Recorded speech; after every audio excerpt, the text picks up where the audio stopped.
आओ बच्चों, आज हम लोग देखते हैं relationship between zeros and coefficient of A polynomial. ये आपका है पोलिनोमियल चैप्टर है, क्लास 10th मैथ्स है, एनसीईआरटी मैथ है, सेकंड चैप्टर है पोलिनोमियल चैप्टर। तो थोड़ा उसके रिलेशन के बारे में हम लोग थोड़ा सा जानकारी लेते हैं। ये अच्छा रहेगा और ये आप लोग को समझ में काफ़ी कारगर रहेगा। देखिए दिया क्या है, relationship between zeros and coefficient of A polynomials दिया हुआ है।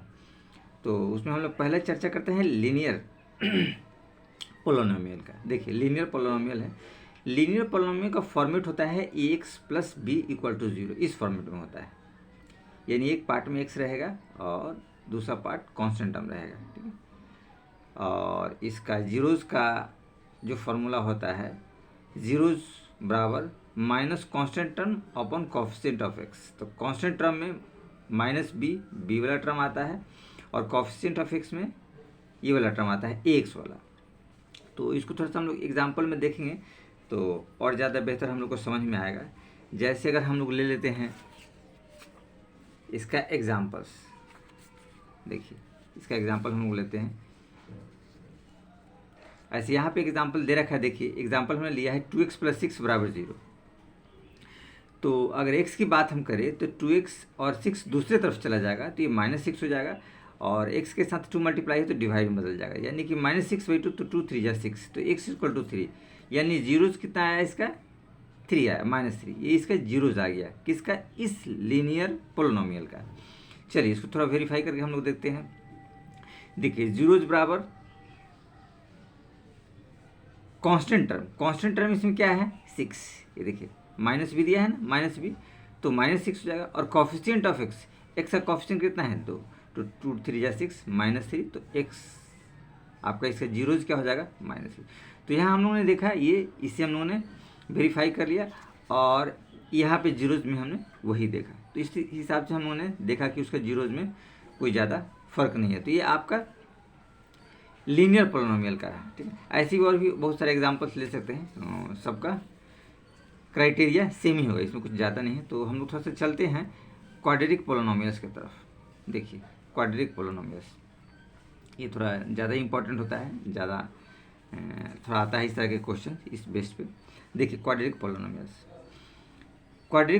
का फॉर्मेट होता है a² bx + c = 0। ये फॉर्मेट होता है a² bx + c के फॉर्मेट में होता है, ठीक है।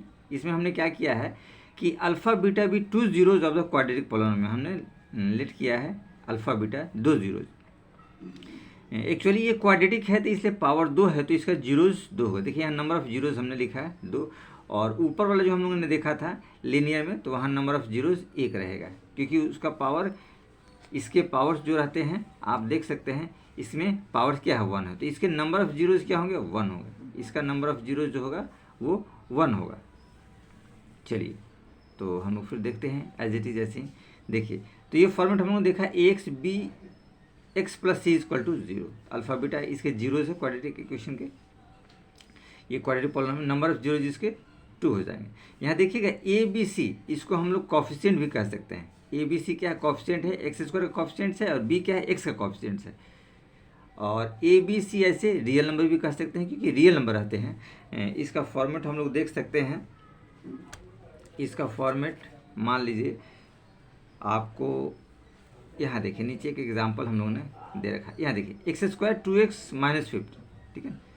तो ये क्या है, इसका कोफिशिएंट 1 है, इसका कोफिशिएंट 2 है, और इसका कोफिशिएंट 15 है, तो ये क्या होगा रियल नंबर होगा। चलिए इसके थोड़ा सा रिलेशन में हम लोग देखते हैं। देखिए सम ऑफ जीरोज, इसके 2 जीरोज होते हैं, तो सम ऑफ जीरोज क्या होता है alpha plus beta. Alpha beta हमने क्या लिया, रूट लिया है, तो अल्फ़ा प्लस बीटा ये क्या होता है -b/a होता है। तो -b वाला क्या है, कोफिशिएंट ऑफ x है, देखिए माइनस कोफिशिएंट ऑफ x, और ये पार्ट क्या है कोफिशिएंट ऑफ x², देखिए x² का ये कोफिशिएंट है। इस हिसाब से ये इसका फॉर्मेट बन गया, फार्मूला बन गया, ये रिलेशन रहा। प्रोडक्ट ऑफ जीरोज का देखिए यहाँ सम हमने निकाला था, दोनों का योगफल निकाला था, एडिशन किया था, प्लस किया था। अब यहाँ पे उसका गुणनफल निकालेंगे, गुना कर देंगे अल्फ़ा × बीटा। तो अल्फ़ा × बीटा किया तो हमारे पास क्या है कांस्टेंट टर्म, और अपन है कोफिशिएंट ऑफ x²। देखिए c/a, तो c देखिए यहाँ कांस्टेंट टर्म है, इसमें कोई ऐसा वेरिएबल्स नहीं है। और कॉफिशिएंट ऑफ एक्स स्क्वायर ए, ये देखिए एक्स स्क्वायर कॉफिशिएंट क्या है ए, इस हिसाब से इसका हम लोगों ने रिलेशन देख लिया है।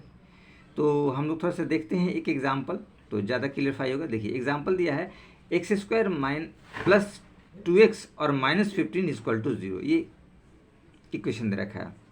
देखिए पावर 2 है तो क्या है, क्वाड्रेटिक इक्वेशन है, ध्यान रखिएगा पावर 2 है तो क्या है, क्वाड्रेटिक इक्वेशन है। तो पावर 2 में हम लोग देखते हैं एक्स स्क्वायर 2x -15, इसको अब मिडिल टर्म हम लोग स्प्लिट करते हैं, 15 कम 15 हो गया। तो 2 को इस रूप में तोड़ना होता है कि प्लस माइनस करने पे तो 2 ही आए और मल्टीप्लाई करने पे 15 आए। तो हम लोग 5 और 3 में हमने तोड़ा है, x square plus 5x minus 3x plus 5 equal to 0। 5 में से 3 जाएगा तो क्या बचेगा, 2 बचेगा। अब देखिए एक्स स्क्वायर 5x में हमने क्या निकाला, x कॉमन निकाला है, एक्स स्क्वायर है उसमें से x एक कॉमन निकाला तो एक x बचा है, और 5 में से x जाएगा तो 5 बचेगा, तो x प्लस 5 बचेगा।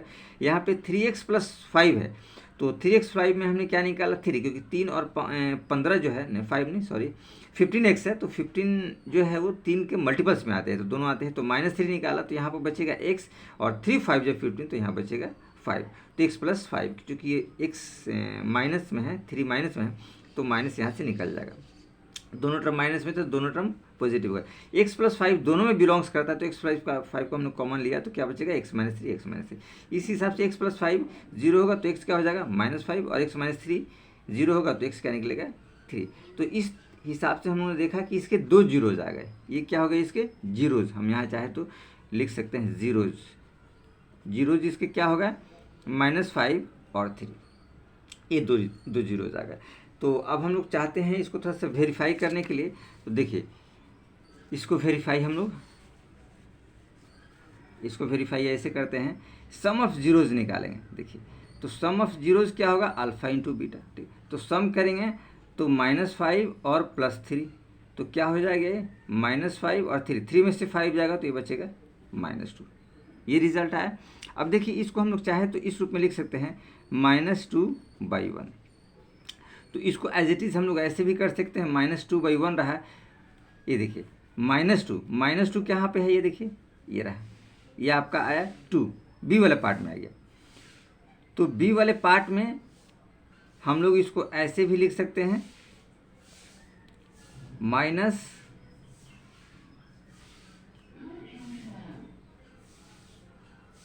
Coefficient of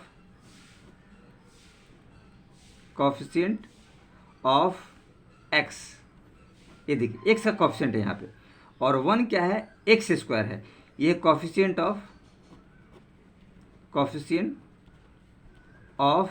x square. इस तरीके से हम लोगों ने देखा है इसका वेरिफिकेशन।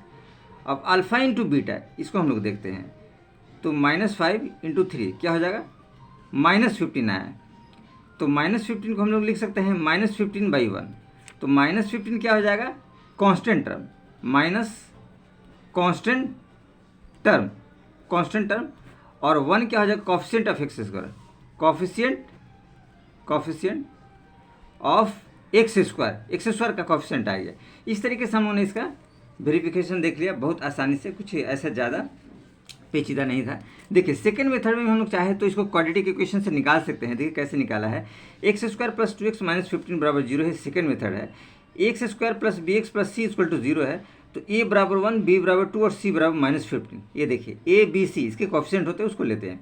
d निकाला हमने b² - 4ac, तो b² 2 का स्क्वायर -4 और a 1 और c है -15, तो 4 + 15 चौका 60 हो जाएगा, 4 + 60 तो 64 आ गया। ये हम लोग का d निकला, डिस्क्रिमिनेंट जिसको कहते हैं। x का फॉर्मूला होता है -b + -√d/2, ये फॉर्मूला होता है। तो -b -2 + -√64 और बटे 2। देखिए -2 64 का 8 निकलेगा, प्लस माइनस तो रहेगा, 2 का 2 यहाँ रहेगा, तो अल्फा पहला रूट निकालते हैं, -2 एक बार प्लस लेते हैं, -2 + 8/2 तो क्या आ जाएगा 6/2, तो 3 आएगा, 2 3 6। वैसे बीटा दूसरा रूट निकालते हैं, -2 और माइनस वाले को लेते हैं, तो -2 - 8/2 तो -10/2 होगा, ये होगा -5। तो इस तरीके से हम लोग देखा ये दो इसके जीरोज निकले, यहाँ भी हम लोगों ने देखा तो सेम जीरोज है, यहाँ कोई दिक्कत वाली बात नहीं है। तो फिर आगे भी वैसे हम लोग प्रोसीड कर सकते हैं। तो ये हम लोगों ने देखा कोफिशिएंट ऑफ और जीरोज और कोफिशिएंट के बीच में रिलेशन के बारे में।